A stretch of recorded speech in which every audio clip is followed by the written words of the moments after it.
Next story ನೋಡ್ತಾ ಹೋಗೋಣ. Medical ಶಾಪ್ಗಳಲ್ಲಿ ಔಷಧಿ ಖರೀದಿಗೂ ಮುನ್ನ ವೀಕ್ಷಕರೇ ಎಚ್ಚರ. ಸಾರ್ವಜನಿಕರಿಗೆ ಇದು ಖಂಡಿತವಾಗ್ಲೂ ಕೂಡ ಎಚ್ಚರ ವಹಿಸಬೇಕಾದಂತಹ ಸುದ್ದಿ. ಯಾಕಂದ್ರೆ ಮೆಡಿಕಲ್ ಶಾಪ್ಗಳಲ್ಲಿ ಸಿಗುವಂಥ ಔಷಧಿಗಳು ಎಷ್ಟು ಸೇಫ್? ಮೆಡಿಕಲ್ ಶಾಪ್ಗಳಲ್ಲಿ ಔಷಧಿ ಖರೀದಿ ಮಾಡ್ತೀರಾ? ಅದರ ಖರೀದಿ ಮಾಡೋಕ್ಕೂ ಮುನ್ನ ಎಚ್ಚರ.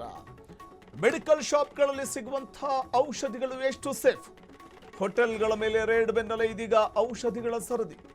ರಾಜ್ಯದಲ್ಲಿ ನಕಲಿ ಔಷಧಿ ಮರು ಪ್ಯಾಕಿಂಗ್ ಬೃಹತ್ ಜಾಲವೊಂದು ಪತ್ತೆಯಾಗಿದೆ.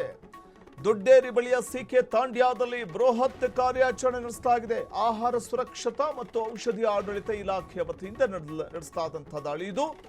ಪೊಲೀಸರ ಜೊತೆ 30ಕ್ಕೂ ಹೆಚ್ಚು ಅಧಿಕಾರಿಗಳು ಜಂಟಿ ದಾಳಿ ನಡೆಸಿದ್ದಾರೆ.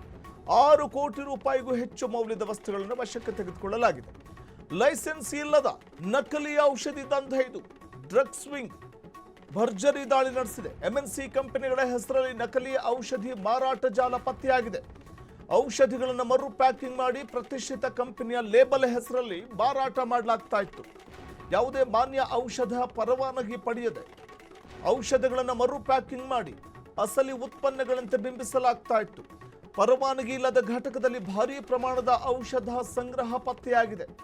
ನಕಲಿ ಔಷಧಿ ಮರು ಪ್ಯಾಕಿಂಗ್ ಜಾಲ ಪತ್ತೆಯಾಗಿದೆ ಮತ್ತು ಪ್ರತಿಷ್ಠಿತ ಕಂಪನಿಗಳ ಲೇಬಲ್ ಅನ್ನು ಅಂಟಿಸಿ ಈ ಔಷಧಿಗಳನ್ನು ಕೇವಲ 600 ರೂಪಾಯಿಯ ಔಷಧಿಗಳನ್ನು 6,000ಕ್ಕೆ ಮಾರಾಟ ಮಾಡಲಾಗ್ತಾ ಇತ್ತು ಅನ್ನುವಂಥ ಒಂದು ಆರೋಪ ಇದೀಗ ಕೇಳಿಬರ್ತಾ ಇದೆ.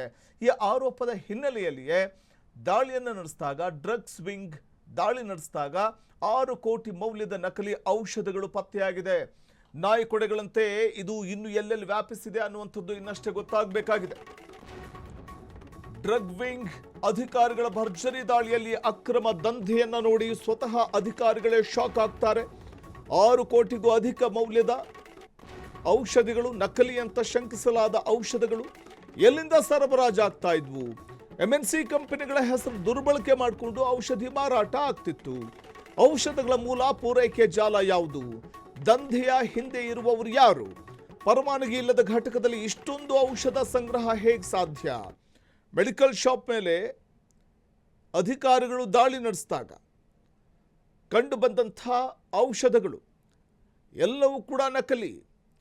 ಸಾರ್ವಜನಿಕರು ಈ ಔಷಧಗಳನ್ನು ತೆಗೆದುಕೊಂಡು ಹೋದರೆ ಅವರ ಪರಿಸ್ಥಿತಿ ಏನಾಗಬೇಡ? ಆ ಔಷಧಗಳನ್ನು ತಾವು ಸೇವನೆ ಮಾಡಿದರೆ ಪರಿಸ್ಥಿತಿ ಏನಾಗಬೇಡ? ಅದರಲ್ಲೂ ಪ್ರತಿಷ್ಠಿತ ಕಂಪನಿಗಳ ಲೇಬಲ್ ಅಂತಂದಾಗ ಪ್ರತಿಷ್ಠಿತ ಕಂಪನಿಗಳಿಗೂ ಕೂಡ ಕೆಟ್ಟ ಹೆಸರು.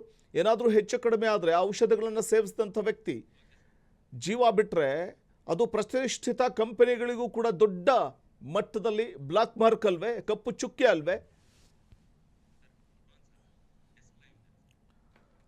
ಮತ್ತಷ್ಟು ಮಾಹಿತಿಯನ್ನು ಪಡೆಯೋಣ. ನ್ಯೂಸ್ ಡೆಸ್ಕ್ನಿಂದ ನೇರ ಸಂಪರ್ಕದಲ್ಲಿದ್ದಾರೆ ನಮ್ಮ ಪ್ರತಿನಿಧಿ ರೋಹನ್ ಹಿರೇಮಠ್. ರೋಹನ್, ರಾಜ್ಯದಲ್ಲಿ ನಕಲಿ ಔಷಧಿ ಮರು ಪ್ಯಾಕಿಂಗ್ ಬೃಹತ್ ಜಾಲ, ಇದು ಖಂಡಿತವಾಗಲೂ ಬಹಳ ಗಂಭೀರವಾದಂಥ ವಿಚಾರ. ಸರ್ಕಾರ ಕೂಡ ಇತ್ತ ಗಮನ ಹರಿಸಬೇಕಾಗುತ್ತೆ. ಇದು ಯಾವ ರೀತಿ ಈ ಜಾಲ ವ್ಯಾಪಕವಾಗಿ ಕಾರ್ಯಾಚರಣೆ ನಡೆಸ್ತಾ ಇತ್ತು ಮತ್ತು ಈ ಪ್ರಕರಣ ಬೆಳಕಿಗೆ ಬಂದಿದ್ದು ಹೇಗೆ ರೋಹನ್? ವಸಂತ್, ಏನು ಬೆಂಗಳೂರು ನಗರದ ಗ್ರಾಮಾಂತರ ನಗರದಲ್ಲಿ ದೊಡ್ಡೇರಿ ಹತ್ರ ಏನು ಅಕ್ರಮವಾಗಿ ಮೆಡಿಸಿನ್ಸ್ಗಳನ್ನು ಏನು MNC ಕಂಪನಿ ಹೆಸರಲ್ಲೇ ಲೇಬಲಿಂಗನ್ನು ಅಂಟಿಸಿ ಕೂಡ ಮಾರ್ತಾ ಇದ್ದಂತಹ ದೊಡ್ಡ ಜಾಲ ಈಗಾಗಲೇ ಬೆಳಕಿಗೆ ಬಂದಿರುವಂಥದ್ದು. ಸರಿಸುಮಾರು 30ಕ್ಕೂ ಹೆಚ್ಚು ಏನು ಅಧಿಕಾರಿಗಳು ಸೇರಿಕೊಂಡು ಏಕಕಾಲದಲ್ಲಿ ದಾಳಿ ನಡೆಸಿ ಅವರನ್ನು ಈಗಾಗಲೇ ಪತ್ತೆ ಹಚ್ಚಿರುವಂಥದ್ದು. ಇದು ಆರೋಗ್ಯ ಇಲಾಖೆಯ ಮೇಲೆ ಈಗ ದೊಡ್ಡ ಪ್ರಶ್ನೆಯಾಗಿ ಉಳಿದಿರುವಂಥದ್ದು. ಯಾಕಂತಂದರೆ ಇದು ಬೆಂಗಳೂರು ನಗರದಲ್ಲಿ MNC ಕಂಪನಿಯನ್ನು ಲೇಬಲಿಂಗ್ ಅಂದರೆ ಔಷಧಿಗಳ ಮೇಲೆ ಅಂಟಿಸಿಕೊಂಡು ಮಾರಾಟ ಮಾಡಲಾಗ್ತಾ ಇತ್ತು ಅನ್ನುವಂಥದ್ದು ದೊಡ್ಡ ಜಾಲ ಬೆಳಕಿಗೆ ಬಂದಿದೆ.